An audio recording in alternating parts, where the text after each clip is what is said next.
নমস্কার। Study with সুপ্রিয় চ্যানেলে আপনাদেরকে স্বাগত জানাই। আমরা নেট সেটের যে বিষয়ে আলোচনা করছিলাম, যে আমরা দর্শনের যে কিছু কিছু গ্রন্থ বিশেষ সেগুলো সিলেবাসে রয়েছে, সেগুলোর উপরেই আমরা চর্চা করছিলাম। তো আমাদের দেখুন তর্ক সংগ্রহ হয়ে গেছে, তর্ক ভাষা হয়ে গেছে। আজকে খুব একটা ইম্পর্টেন্ট ভাইটাল একটা টপিক, সেটা হচ্ছে বেদান্ত সার। সেই বেদান্ত সার সম্পর্কে আমরা কিন্তু আলোচনা করব।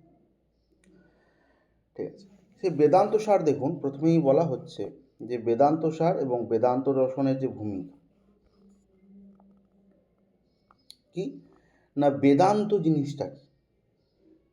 বেদান্ত মানে যে বেদের অন্ত আর কি। দেখুন বেদান্ত, তাহলে বলছে বেদান্ত হলো বেদের মূল তত্ত্ব বা সিদ্ধান্ত। বেদের চারটা অংশ রয়েছে। দেখুন বেদ কয় প্রকার সেটা আলাদা, আর বেদের কটা অংশ আছে সেটা আলাদা। ঠিক আছে, তাহলে বেদের অংশ বলছে চারটে। সেটা হচ্ছে কি, একটা হচ্ছে মন্ত্র, একটা হচ্ছে ব্রাহ্মণ, আরণ্যক, উপনিষদ। তাহলে চারটে আমরা অংশ পেয়ে গেলাম। বলছে প্রথমে বেদান্ত শব্দটি উপনিষদের অর্থে ব্যবহৃত হতো।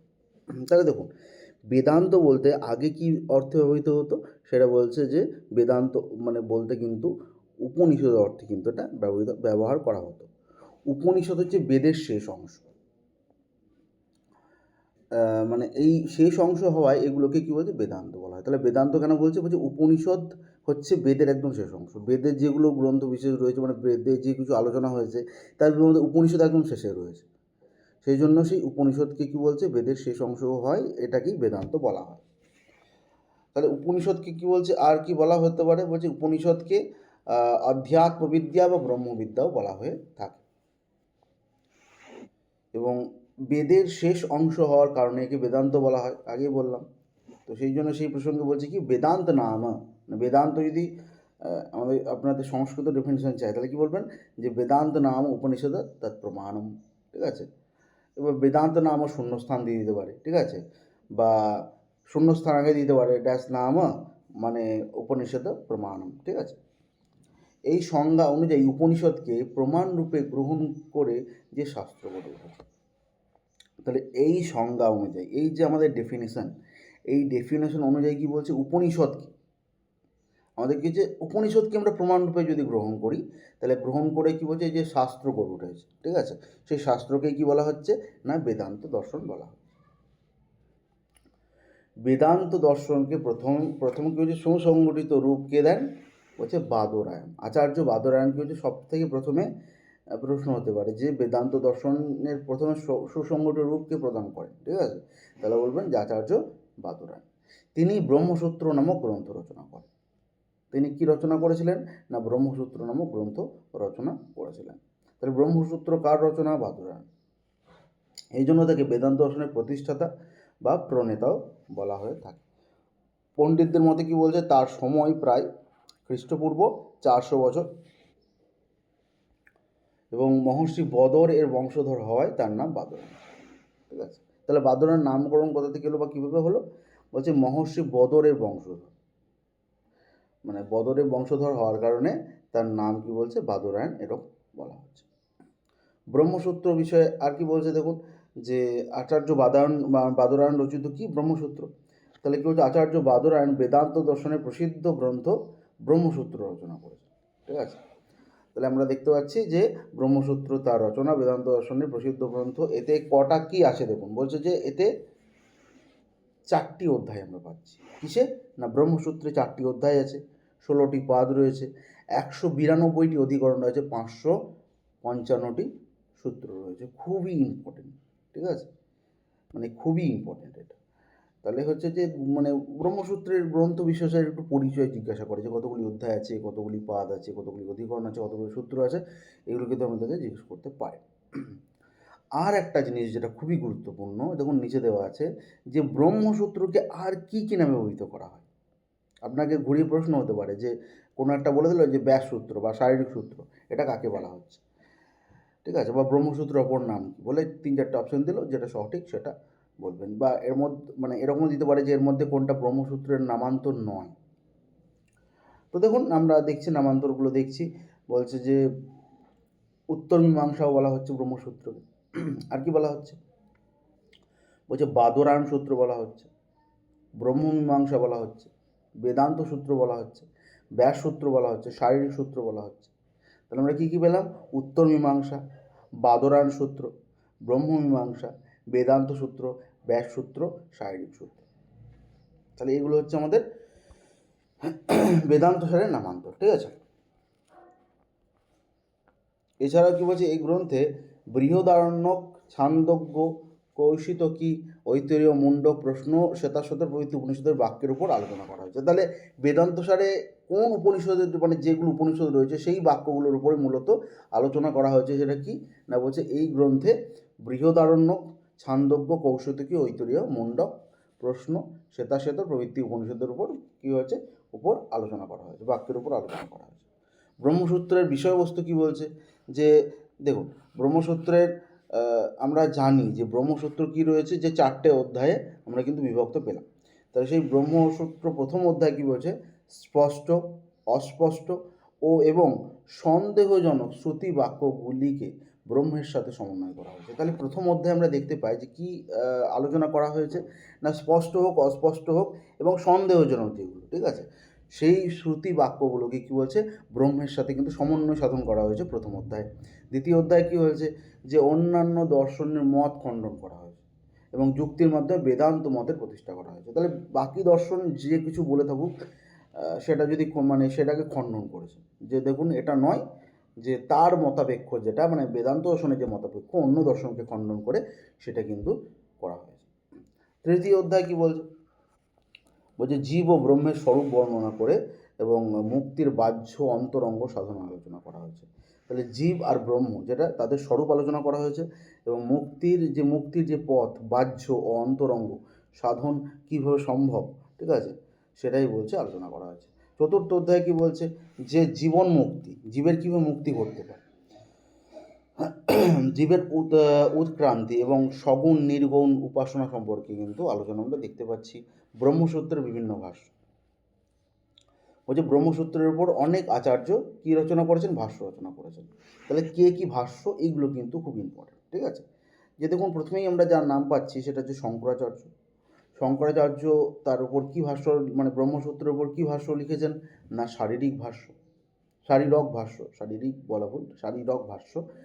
রামানুজাচার্য হচ্ছে শ্রীভাষ্য, মধ্বাচার্য হচ্ছে পূর্ণ প্রজ্ঞা ভাষ্য, ভাস্করাচার্য হচ্ছে ভাস্কর ভাষ্য, নিম্বার্কাচার্য হচ্ছে বেদান্ত পারিজাত ভাষ্য, শ্রীকণ্ঠ হচ্ছে শৈব ভাষ্য, বল্লভাচার্য হচ্ছে বিজ্ঞানামৃত ভাষ্য। বেশ, আরও আছে দেখুন কিছু, বলছে বিজ্ঞান ভিক্ষু লিখেছেন ভাষ্য, যেটা অনুভাষ্য। আচার্য বলদেব লিখেছেন গোবিন্দ ভাষ্য। আচ্ছা, আচার্য গৌড়পাদ বলছে অদ্বৈত বেদান্তে, মানে দ্বৈত নয়, মানে একই, যে ওই ব্রহ্মরূপী, মানে ওয়ান অ্যান্ড অনলি, ঈশ্বর হচ্ছে একটাই, ঠিক আছে। তো সেটাই হচ্ছে অদ্বৈত বেদান্ত। সে অদ্বৈত বেদান্তের প্রথম যে প্রচারক ও প্রধান হিসেবে কার নাম পাই আমরা, গৌড়পাদ, ঠিক আছে। তাহলে অদ্বৈত বেদান্তের প্রথম প্রচারক বা প্রধান আচার্য হচ্ছে গৌড়পাদ।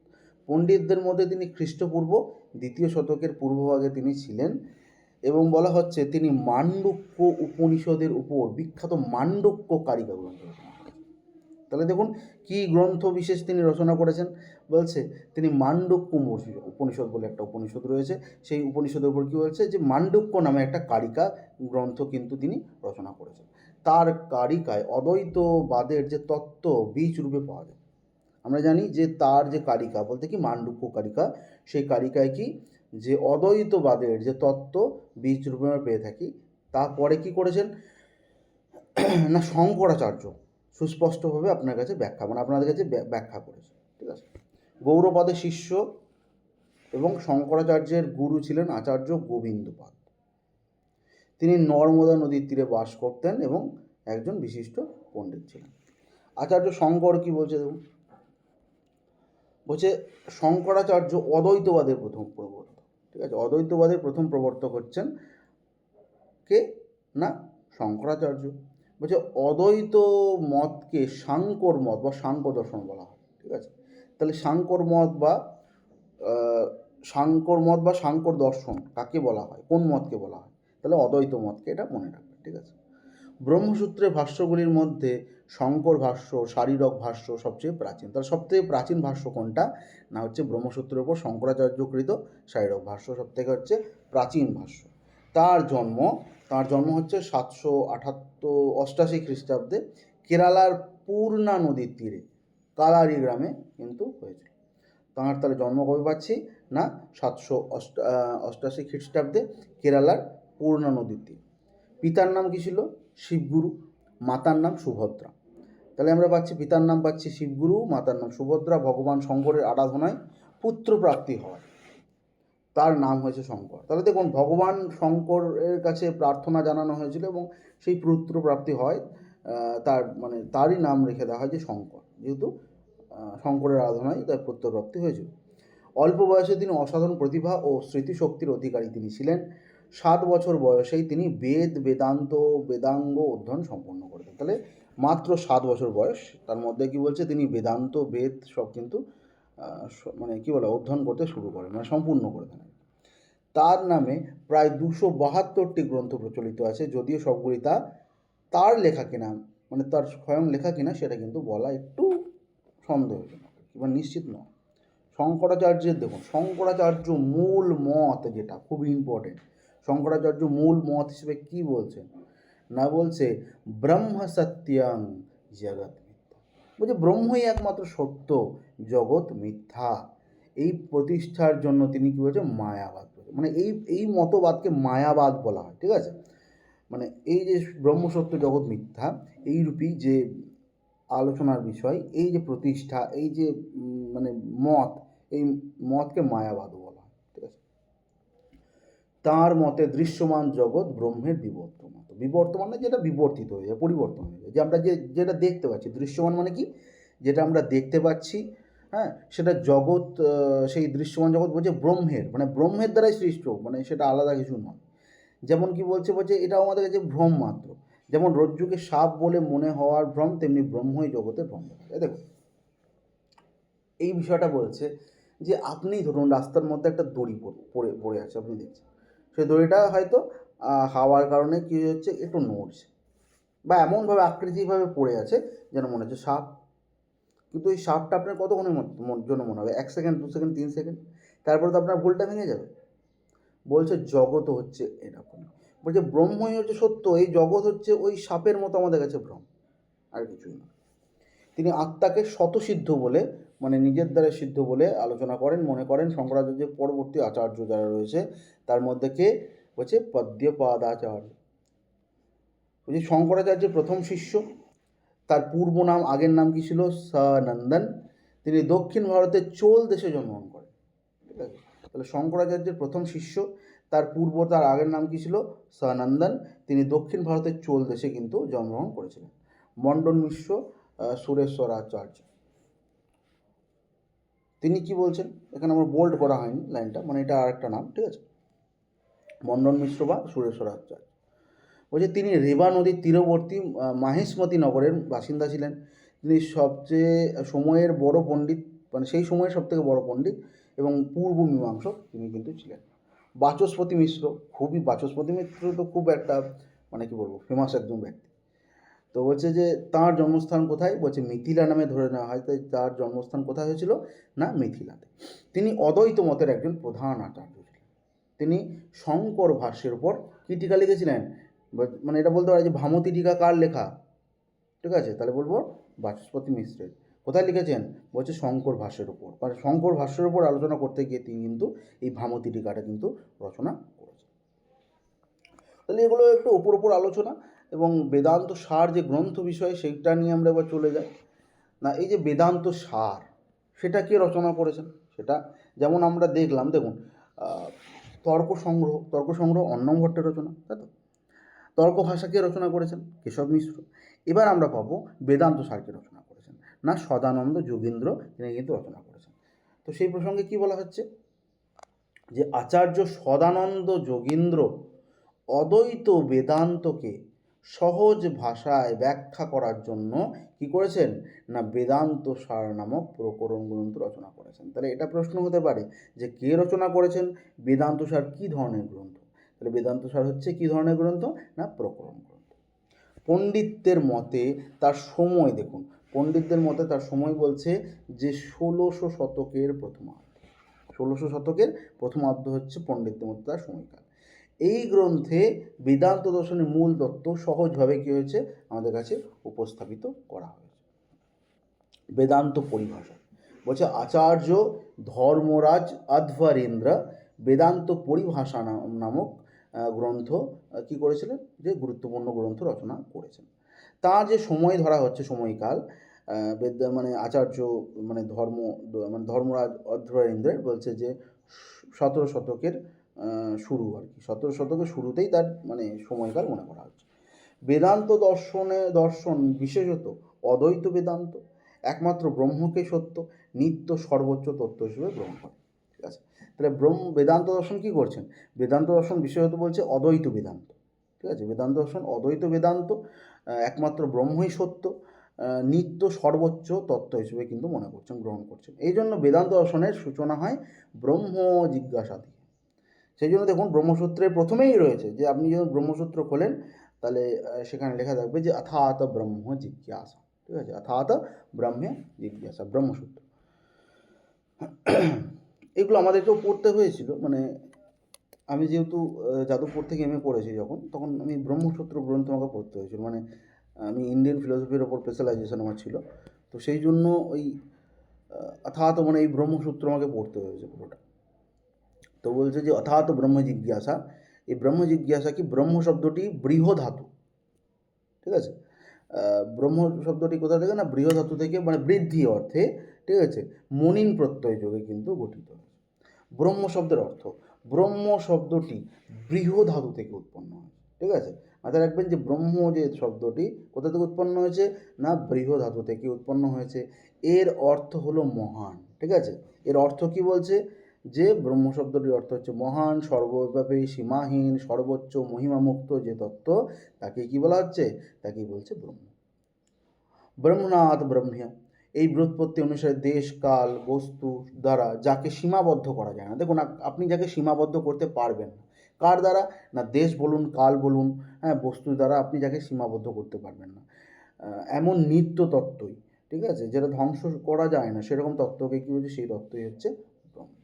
এবারে দেখুন যে আমরা যে কোনো গ্রন্থ আমরা পড়বো বা যে গ্রন্থ রচনা করা হবে তার একটা মঙ্গলাচরণ থাকে, আমরা তর্ক সংগ্রহে দেখেছি। তো এখানেও কিন্তু আমাদের এই মঙ্গলাচরণটা রয়েছে, বেদান্ত সাহেবের মঙ্গলাচরণ। কি দেখুন বলছে, বেদান্ত সাহেবের মঙ্গলাচরণে ব্রহ্মের বন্দনা করা হয়েছে। তাহলে কার বন্দনা করা হয়েছে মনে রাখবেন, বলছে অখণ্ডম সচ্চিদানন্দম বাং মনস গোচরম আত্মানম অখিলাধারম শ্রেয় অভীষ্ট সিদ্ধি। তাহলে কি বলছে, এখানে বলছে যে গ্রন্থ যাতে নির্বিঘ্নে সমাপ্ত হয় এবং 3 প্রকার দুঃখের সম্পূর্ণ নিবারণ হয়েছে। 3 প্রকার দুঃখ দেখুন, আমি সাংখ্য কারিকাতে আপনাদেরকে পড়িয়েছি, তাই না, যে আধ্যাত্মিক, আদি দৈবিক, আদি ভৌতিক, এই যে আমাদের 3 প্রকার দুঃখ, বলছে এই 3 প্রকার দুঃখের সম্পূর্ণ কী হচ্ছে নিবারণ করার জন্য আমি সেই অখণ্ড, যাকে খণ্ড করা যায় না, সত্য চৈতন্য, মানে যে চেতনা স্বরূপ, যে আনন্দ স্বরূপ, মন ও বাক্য ইন্দ্রিয় অগোচর। মানে দেখুন ব্রহ্ম আমাদের কাছে কেমন, বলছে ব্রহ্ম আমাদের কাছে অখণ্ড, তাকে আমি খণ্ড করতে পারি না। ব্রহ্ম হচ্ছে সত্য, সত্যের প্রতীক। ব্রহ্ম হচ্ছে চৈতন্য স্বরূপ, তার চেতনা রয়েছে। ব্রহ্ম হচ্ছে আনন্দ স্বরূপ। যদি ব্রহ্মের স্বরূপ আমরা বুঝে যাই তাহলে কিন্তু আমাদের শরীরে মানে আনন্দ হয়, আত্মায় আমরা মানে মানে আত্মা বলুন, শরীর বলুন, গোটা শরীর জুড়ে কী হয়, একটা আনন্দের উদ্রেক হয়, বলছে যে মানে ব্রহ্মের প্রাপ্তি হয়। মন বাক্য ইন্দ্রিয়, কিন্তু মন আর বাক্য দ্বারা আপনি তাকে ধরতে পারবেন না, মানে সেটা কিন্তু অগোচর। সমগ্র জগতের কি বলছে, যে আশ্রয় স্বরূপ। তিনি কে না, এই ব্রহ্ম হচ্ছে সমগ্র জগতের আশ্রয় স্বরূপ। পরমাত্রার আশ্রয় গ্রহণ করি যাতে আমার অভীষ্ট সিদ্ধ হয়। মানে বলছে যে এই পরমাত্রার আশ্রয় সিদ্ধ করেই আপনাদের কাছে এই গ্রন্থ রচনা করছি, যাতে আমার যে অভীষ্ট সেটা সিদ্ধ হয়। এটা কে বলছেন, যে সদানন্দ যোগীন্দ্র। ঠিক আছে, ভারতীয় প্রথা অনুযায়ী কি বলছে দেখুন, বলছে ভারতীয় প্রথা অনুযায়ী কোনো কাজ শুরুর আগে মঙ্গলাচরণ করা যায়। এই কারণে আচার্য সদানন্দ কী করেছেন, বেদান্ত দর্শনের প্রকরণ গ্রন্থ বেদান্ত সার শুরুর আগে কী করেছেন, সচ্চিদানন্দ স্বরূপ, মন ও বাক্যের অগোচর, সমগ্র সৃষ্টির আশ্রয়, অখণ্ড পরম পিতা পরমাত্মা, এই সমস্ত কী হচ্ছে এই ব্রহ্মের বন্দনা করেছেন। মানে এইরূপী ব্রহ্ম, ব্রহ্মের বিশেষণ কিন্তু, হ্যাঁ। তাহলে ব্রহ্মের বিশেষণ ওই যে উপরে যে শ্লোকটা বললাম তারই আর কি, হ্যাঁ, যে ব্রহ্মের স্বরূপ কী হচ্ছে, ব্রহ্ম হচ্ছে যে কি অখণ্ড, ব্রহ্ম হচ্ছে মৌন বাক্যের দ্বারা অগোচর, সমগ্র সৃষ্টির আশ্রয় তিনি, অখণ্ড পরমপিতা পরমাত্মা, এই ব্রহ্মের কিন্তু সবগুলোই কি বলছে যে বিশেষণ হিসেবে দেখানো হচ্ছে। বেদান্ত দর্শন একই পরম ব্রহ্মের অস্তিত্ব স্বীকার করে, মানে একটাই পরম ব্রহ্ম, মানে এক ঈশ্বর আর কি, আত্মা ব্রহ্মের ঐক্যের প্রতিপাদন করেছে। এখানে কি বলছে যে আত্মার চারটি বিশেষণ, তাহলে আমরা দেখলাম অখণ্ডম, যেটা অবিভাজ্য, ভাগ করা যাচ্ছে না, সচ্চিদানন্দম মানে সচ্চিদ আনন্দ স্বরূপ, সত্য চেতনা আনন্দময়, অবাং মনস গোচরম, মন ও বাক্যের অগোচর, অখিলাধার মানে সমস্ত জগতের আক্রয়, সেটা হচ্ছে অখিলাধার। সচ্চিদানন্দ, তাহলে আমরা পেলাম যে বেদান্ত গ্রন্থে ব্রহ্মকে বোঝাতে সচ্চিদানন্দ এই বিশেষণ ব্যবহার করা হয়েছে। সচ্চিদানন্দ যে বিশেষণ সেটা তো ব্রহ্মেরই বিশেষণ, তো হচ্ছে বেদান্ত গ্রন্থে ব্রহ্মকে বোঝাতে গিয়ে এই সচ্চিদানন্দ বিশেষণ ব্যবহার করা হয়। এই তিনটি গুণ নির্দেশ করে, কি নির্দেশ করে, যে সত্য চিরন্তন সত্য, যে আমাদের কাছে যেটা সত্য সেটা হচ্ছে কি, সেটা হচ্ছে চিরন্তনই সত্য, চিৎ চৈতন্য বা জ্ঞান, আনন্দ হচ্ছে পরম সুখ, গুরু বন্দনা। তাহলে দেখুন প্রথমে কী হয়েছে, ব্রহ্মের স্বরূপ আলোচনা করা হয়েছে, ব্রহ্মের বন্দনা করা হয়েছে, তারপরেই আমরা দেখব কার বন্দনা করা হয়েছে না, গুরু বন্দনা করা হয়েছে। তাহলে সেই গুরু বন্দনা কী বলছে দেখুন, যে মঙ্গলাচরণ নিজের ইষ্ট দেবতার স্মরণ করার পর আচার্য সদানন্দ যোগীন্দ্র তার অদ্বয়ানন্দ, মানে তার যে গুরু, তার গুরুর নাম কি অদ্বয়ানন্দ, ঠিক আছে, প্রশ্ন হতে পারে যে তার গুরুর নাম, প্রণাম করেছেন। তো এখানে দেখুন কি বলেছেন, বলছে অর্থত আপ্যায়দ या नंदानतीत वैत भानत गुरु नाराध्य वेदांत सारंग बक्षे यथामति। ঠিক আছে, আমি ভেঙে ভেঙে প্রত্যেকটা আমি লিখিনি, স্ক্যান করিনি, কারণ এতটা দরকার নেই, ঠিক আছে। উপর মানেগুলো জানলে এখান থেকে প্রশ্ন খুব ডিপলি হয়, মানে কে তার প্রথমে কার প্রণাম, মানে কার মঙ্গলাচরণ করা হয়েছে, তারপরে কাকে প্রণাম জানানো হয়েছে, এগুলো প্রশ্ন হয় মেনলি। তাহলে যিনি দ্বৈত ভাবনা থেকে মুক্ত, মানে সেই জন্য তো অদ্বৈত বলছে, তাই না, দ্বৈত ভাবনা থেকে মুক্ত এবং প্রকৃত অর্থে অখণ্ড আনন্দ স্বরূপ, সেই অদয়ানন্দ নামক গুরুকে আরাধনা করে, সেই বলছে অদয়ানন্দ গুরুকে আরাধনা করে কী হয়েছে, আমি আমার বুদ্ধি অনুযায়ী, কে সদানন্দ যোগীন্দ্র বলছে যে আমি বেদান্ত সার রচনা করছি, তাহলে আমি গুরুরও আরাধনা করছি। বেদান্ত শাস্ত্র উপনিষদকে প্রমাণ রূপে গ্রহণ করে যে শাস্ত্র গড়ে উঠেছে তাকে বেদান্ত বলে, আগেই আমরা পড়েছি। আর ব্রহ্মসূত্র, শারীরিক সূত্র প্রভৃতি গ্রন্থ তার ব্যাখ্যাকারী, মানে তারই ব্যাখ্যা করে, সহায়ক গ্রন্থ। সূত্র কি বলছে,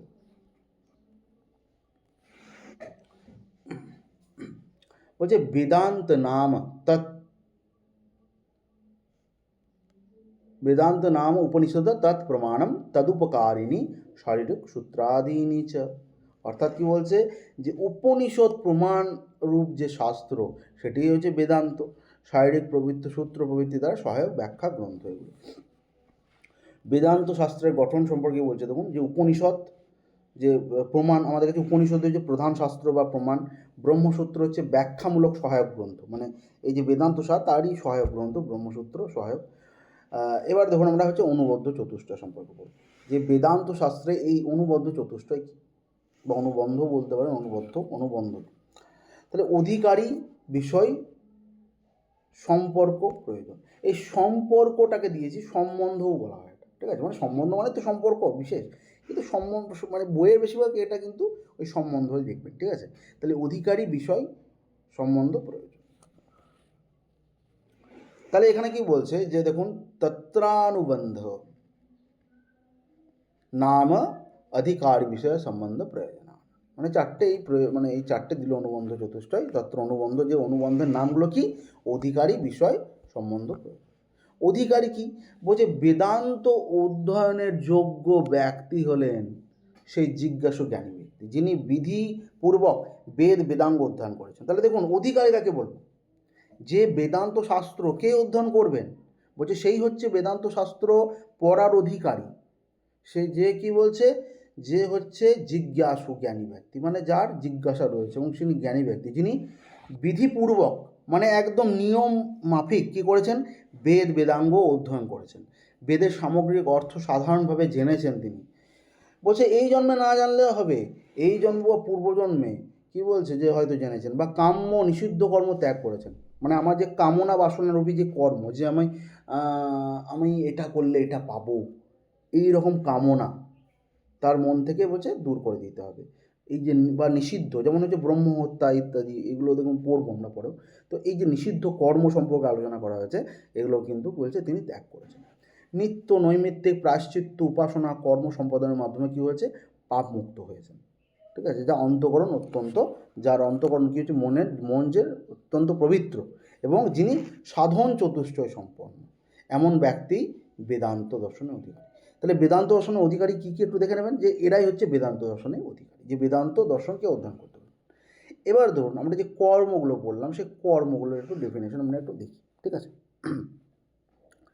তাহলে দেখুন প্রথমেই বলছে কাম্যকর্ম। কাম্যকর্ম মানে কী বলছে, যে স্বর্গপ্রাপ্তির মতো ইচ্ছা পূরণের জন্য, যে মানে আমাদের স্বর্গপ্রাপ্তির জন্য আমরা যে কর্ম করে থাকি, যে এটা করলে মানে ফল কামনা হবে, স্বর্গপ্রাপ্তি আমাদের ঘটবে, সেই রকম একটা যাগ হচ্ছে কি জ্যোতিষ্টম যাগ। ঠিক আছে, তো হচ্ছে সেটা হচ্ছে কাম্যকর্ম। তাহলে কাম্যানি সর্গাদিষ্ট সাধনানি জ্যোতিষ্টমাদীনি। নিষিদ্ধ কর্ম কি না, বলছে নিষিদ্ধ কর্ম হচ্ছে যে কর্ম করলে নরক প্রাপ্তি হয়। তাহলে দেখুন আমাদের বলছে যে নরক প্রাপ্তি হবে কি, যে কর্মটা করলে নরক প্রাপ্তি হচ্ছে, সেটা হচ্ছে আমাদের নিষিদ্ধ কর্ম। উদাহরণ হচ্ছে কি, উদাহরণ হচ্ছে যে ব্রাহ্মণ হত্যা, গো হত্যা, মানে হত্যা করা যে বিশেষ, সেটাকে বারণ করা হচ্ছে, সেগুলো হচ্ছে নিষিদ্ধ কর্ম। নিষিদ্ধানি নরকাদ্যা অনিষ্ট সাধন, অনিষ্ট সাধন করা যাবে না। ব্রহ্মহননাদি, ব্রহ্মহনন ইত্যাদি। নিত্যকর্ম দেখুন বলছে, দেখুন নিত্যকর্ম হচ্ছে সেটাই যে আমরা যেটা রোজ করে থাকি, এবং যেটা কর্ম না করলে বলছে যে মানে করলে কোনো যে ভালো কিছু উপস্থিত হচ্ছে সেটা বলছে না, কিন্তু না করলে বলছে পাপ বা দুঃখের সম্ভাবনা থেকে যায়, সেটা হচ্ছে কি আমাদের কাছে নিত্য। যেরকম মনে হচ্ছে সন্ধ্যা বন্দনা, মানে সন্ধ্যার বন্দনা দেওয়া, হ্যাঁ, বা মারা করে থাকে যেটা। সূত্র কি বলছে, নিত্যান্যকরণে প্রত্যবায় সাধনানি সন্ধ্যা বন্দনাদি। বেশ, নিত্যকর্ম যেটা, সেটা আর কি লক্ষণ হিসেবে বলছে। আচ্ছা, বিশেষ বলছে নৈমিত্তিক বিশেষ উপলক্ষে কর্ম করা।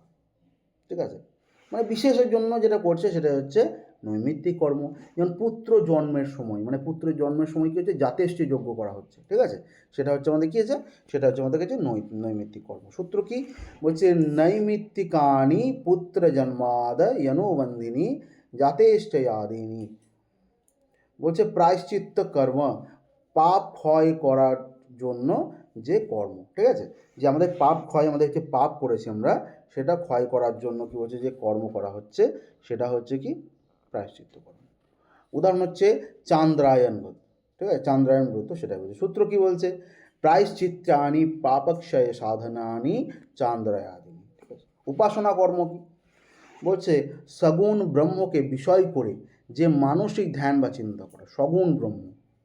যেমন বলছে কি শাণ্ডিল্য বিদ্যা, উপাসনানি সগুণ ব্রহ্ম বিষয়মান সব্যবহারূপানি শাণ্ডিল্য বিদ্যাতে। এই কর্মগুলির উদ্দেশ্য কি বলছে, যে প্রধান উদ্দেশ্য নিত্য নৈমিত্তিক প্রায়শ্চিত্ত কর্ম, বলছে বুদ্ধির যে শুদ্ধি। এটা প্রশ্ন হতে পারে যে এইগুলো কর্মের যে উদ্দেশ্য কি না, বুদ্ধি শুদ্ধি হচ্ছে এই কর্মের মূল উদ্দেশ্য। ঠিক আছে, এরপরে দেখুন বলছে কি, উপাসনা হচ্ছে চিত্রের একাগ্রতা। ঠিক আছে, গৌণ উদ্দেশ্য কি, এটা মুখ্য উদ্দেশ্য কিন্তু, হ্যাঁ, গৌণ উদ্দেশ্য কি বলছে, নিত্য নৈমিত্তিক প্রায়শ্চিত্ত কর্ম, হ্যাঁ, সেটা হচ্ছে গৌণ উদ্দেশ্য। সেটা কি হচ্ছে, কি ফল প্রাপ্তি হয় না, পিতৃলোক প্রাপ্তি হয়। গৌণ প্রয়োজন বলছে, গৌণ উদ্দেশ্য হলো সত্যলোক বা দেবলোক প্রাপ্তি। কর্মের প্রকার, তাহলে কর্ম হচ্ছে দুই ধরনের, বলছে করার যোগ্য কর্ম। তাহলে যেগুলো করার যোগ্য কর্ম দেখুন, তার মধ্যে ভাগ আমরা যেগুলো পড়লাম তার মধ্যে করার আর না করা দুটো ভাগ করে দিয়েছে। তাহলে নিত্যকর্ম আমরা করতে পারি, সন্ধ্যা বন্দনা যেমন, নৈমিত্তিক কর্ম যথেষ্ট যোগ্য, প্রায়শ্চিত্ত কর্ম চান্দ্রায়ণব্রত, উপাসনা কর্ম যেমন সগুণ ব্রহ্মের উপাসনা, না করার যোগ্য নিষিদ্ধ কর্ম যেমন কী হচ্ছে, কী কী না করা বলছে, গো হত্যা, জ্যোতিষ্টম যজ্ঞ, কাম্যকর্ম না করার যোগ্য। এটা বলছে সাধন চতুষ্টয় কি বলছে, বেদান্তে মুক্তি লাভের জন্য চারটি প্রধান সাধন বলা হচ্ছে, যে এটা করলে মুক্তি লাভ সম্ভব আর কি। সেটা যখন প্রথমে বলছে কি, নিত্যানিত্য অনিত্য বস্তু বিবেক, মানে এই লোক আর পরলোক ভোগ ফলের প্রতি বৈরাগ্যতা। ঠিক আছে, সম দম উপরতি, তিতিক্ষা, সমাধান, শ্রদ্ধা, এই 6 প্রকার হচ্ছে আমাদের কাছে সম্পদ। মোক্ষ লাভের এগুলো প্রবল ইচ্ছা। নিত্যানিত্য বস্তু বিভাগ, এগুলোর মধ্যে কি বলছে যে এইগুলির মধ্যে একমাত্র ব্রহ্মই হচ্ছে নিত্য, আর তার বাইরে যা কিছু আছে সেটা হচ্ছে অনিত্য। এইভাবে বুঝতে পারাই বস্তু বিভাগ মানে এটা বুঝতে পারা যে কোনটা নিত্য কোনটা অনিত্য, এটাই হচ্ছে নিত্যানিত্য বস্তু বিভাগ। ইহা মূত্র ফল ভোগ বিরাগ, তাহলে ইহা মূত্রার্থ ফল ভোগ বিরাগ কি বলছে যে এই পৃথিবীর মালা, চন্দন, সুন্দরী নারী ইত্যাদি ভোগ বিলাসের বস্তু এখানে বলা হয়েছে বেদান্ত বলছে এই কর্মের দ্বারা উৎপন্ন হওয়ার কারণে এটা অনিত্য। বলছে দেখুন এগুলো তো উৎপন্ন হচ্ছে, যা কিছু মালা উৎপন্ন হচ্ছে, চন্দন উৎপন্ন হচ্ছে, নারী মানে এটা তো জন্ম আছে, মানে সেটা বলছে মানে প্রস্ফুটিত হচ্ছে, মানে যেমন কাঠ, চন্দন কাঠ ধরুন, সেখানে তো চন্দন পাচ্ছি, মালা মানে ফুল ফুটবে তবে মালা, কিন্তু এগুলো তো নষ্ট হয়, সেই জন্য এগুলো সব কিন্তু অনিত্য। একইভাবে স্বর্গ ইত্যাদি পরলোকীয় সুখ ভোগ কর্মজাত হওয়া এগুলো অনিত্য।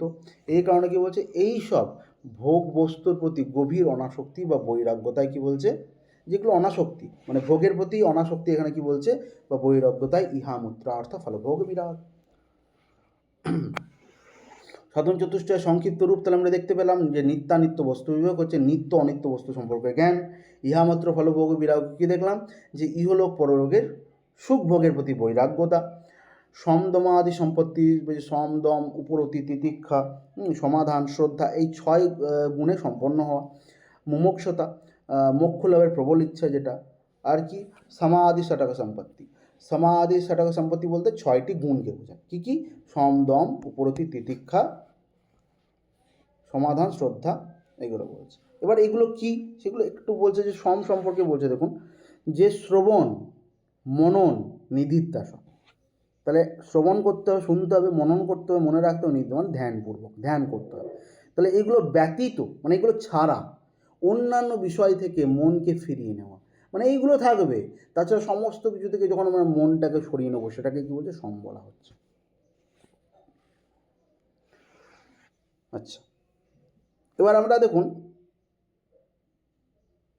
সম্বন্ধ বিষয় বলছে, এই যে অনুবন্ধ চতুষ্টয় বলছে জীব ও ব্রহ্মের ঐক্যরূপ বিষয় এবং সেই ঐক্যকে প্রতিপাদনকারী উপনিষদ প্রমাণের মধ্যে বোধক সম্পর্ক হচ্ছে সম্বন্ধ। বেদান্ত চতুর্থ অনুবন্ধ যে প্রয়োজন, কেন প্রয়োজন? বলছে জীব ও ব্রহ্মের ঐক্য সম্পর্কিত জ্ঞান লাভের মাধ্যমে অজ্ঞানের নাশ হয়ে। তাহলে কি বলছে? জীব ও ব্রহ্মের কী হচ্ছে? ঐক্য সাধন হচ্ছে এবং সেটা আমাদের জ্ঞান হচ্ছে। বলছে এই যে জ্ঞান লাভের মাধ্যমে কী হচ্ছে? অজ্ঞান, যে আমাদের জ্ঞানটা প্রাপ্তি হচ্ছে মানে কি? আমাদের অজ্ঞানের নাশ হচ্ছে। তাহলে অজ্ঞানের নাশ হয়ে কী বলছে? নিজের প্রকৃত স্বরূপ, নিজের স্বরূপকে হচ্ছে উপলব্ধি করা ও পরম আনন্দ লাভ করা। এটা হচ্ছে বেদান্তের প্রথম উদ্দেশ্য। একে বলা হয় স্বস্বরূপ আনন্দ প্রাপ্তি। শ্রুতিতে কী বলা হচ্ছে দেখুন, বলছে তারাতি শোকম আত্মবিদ, আত্মজ্ঞ ব্যক্তি শোক অতিক্রম করে। যিনি আত্মজ্ঞ ব্যক্তি তিনি শোককে ছাড়িয়ে চলে যায়, মানে শোক তার কাছে কোনো কিছু বিষয় নয়। ব্রহ্মবিদ ব্রহ্মৈব ভবতি, ব্রহ্মজ্ঞ ব্যক্তি ব্রহ্ম হয়ে থাকে। অনুবন্ধ চতুষ্টয় আমরা 4টে পেলাম। অধ্যারক বিষয় কি বলছে বেদান্ত দর্শনে? যে যেমন দড়ির ওপর সাপের ভ্রম হয় তেমনি কোনো বস্তুতে অবস্তুরাও, মানে আপনি একটা বস্তুকে যদি অবস্তু ভাবেন মানে অন্য কিছু দেখছেন, হ্যাঁ, সেটাই হচ্ছে আমাদের কাছে অধ্যারক। ঠিক আছে, বস্তু অবস্তু, সচ্চিদানন্দ অনন্ত আদ্বৈত ব্রহ্মই হচ্ছে বস্তু। আর অজ্ঞানের থেকে শুরু করে সমগ্র জগৎ মানে সমগ্র জড় জগৎই হচ্ছে আমাদের কাছে অবস্থা। বলছে অজ্ঞানের যা কিছু থেকে শুরু করবেন জড় জগৎ হচ্ছে আমাদের কাছে কি? অবস্থা। বেদান্ত মতে ব্রহ্মই একমাত্র সত্য বস্তু, আর সমগ্র কি বলছে? যে অচল বা অবস্থা। যেমন দড়ির উপর সাপের আরোপ ওটাই বলা হচ্ছে, তেমনি ব্রহ্মের উপর জগতের আরোপ। যেমন ব্রহ্ম সত্য জগৎ মিথ্যা ব্যাপারটা বললাম। অজ্ঞান দেখুন কী বলছে অজ্ঞান বিষয়ে। বেদান্ত অজ্ঞান বলছে সৎ অসৎ উভয়ের ক্ষেত্রে ভিন্ন। ঠিক আছে, অজ্ঞানের বিষয় বলছে সেটা হচ্ছে অনির্বচনীয়, এটা গুণ বিষয় জিজ্ঞেস করবে। হ্যাঁ, ত্রিগুণাত্মক অজ্ঞান, জ্ঞানের বিরোধী এবং এই প্রকার ভাবরূপ অবস্থা। অজ্ঞানের প্রকার কি বলছে? যে অজ্ঞান হচ্ছে 2 প্রকার, একটা হচ্ছে সমষ্টিগত, একটা হচ্ছে ব্যষ্টিগত। ঠিক আছে, তাহলে অজ্ঞান হচ্ছে 2 প্রকার, একটা হচ্ছে সমষ্টিগত, একটা হচ্ছে ব্যষ্টিগত। তাহলে সমষ্টি কি বলছে? সমষ্টি হচ্ছে সমষ্টি অর্থ সমগ্র বা সমষ্টিগত রূপ। যেমন বলছে সমষ্টি মানে কি? বলছে অনেক গাছ মিলিয়ে বন, অনেক জলবিন্দু মিলিয়ে জলাশয়, তাহলে আমরা জলাশয় বলছি। তখন জলাশয় মানে কি, বিন্দু বিন্দু জল একসাথে বলছি। আমরা যদি বলি যে সমবেত কণ্ঠে আমরা এবার কবিতা শুনবো, তাহলে সমবেত কণ্ঠ মানে অনেকে রয়েছে, সমবেতও আমরা অনেক আছে সেটা বলছি না, সমবেতই মানে হচ্ছে অনেক। তেমনই হচ্ছে বন, বন মানে শুধুমাত্র অনেক কিছু থাকবে, সেখানে গাছপালা অনেক থাকবে, একটা গাছপালা থাকবে না, ঠিক আছে, সেখানে বলছে। আর কি, অনেক জলবিন্দু মিশিয়ে জলাশয়, তাহলে এগুলো হচ্ছে আমাদের কিছু কি সমষ্টি, ঠিক আছে, এইভাবে সমষ্টিগত একত্ব বোঝানো হয়। আর ব্যষ্টি কি বলছে না, ব্যষ্টি হচ্ছে একক বা ব্যক্তিগত, মানে একটা গাছকে যখন আমরা নির্দিষ্ট করবো, এক বিন্দু জল এরকম বলবো, সিঙ্গেল সিঙ্গেল বলবো, সেটা হচ্ছে ব্যষ্টি। আর যেটা একসাথে বলবো জলাশয় যেমন বললাম, ঠিক আছে, বা বন যেমন বললাম, ঠিক আছে, তো এইগুলো হচ্ছে কি, যে এটা হচ্ছে আমাদের কাছে ব্যষ্টি। ঠিক তেমনই কি বলছে, একটি জীবের মধ্যে যে অজ্ঞান আছে তাই হচ্ছে ব্যষ্টি অজ্ঞান। তাহলে আজকে মোটামুটি আমাদের ক্লাস 2 থাকবে। আমরা মোটামুটি আর 2 দিনে চেষ্টা করব যে বেদান্ত সার যেটা সেটা কিন্তু শেষ করে দেওয়া, ঠিক আছে। ঠিক আছে, আমরা তাহলে পরবর্তী ক্লাসে আমরা মানে বাকি অংশটা নিয়ে আমরা আলোচনা করব। আজকের মতো ক্লাস এটুকুই থাকলো। ধন্যবাদ।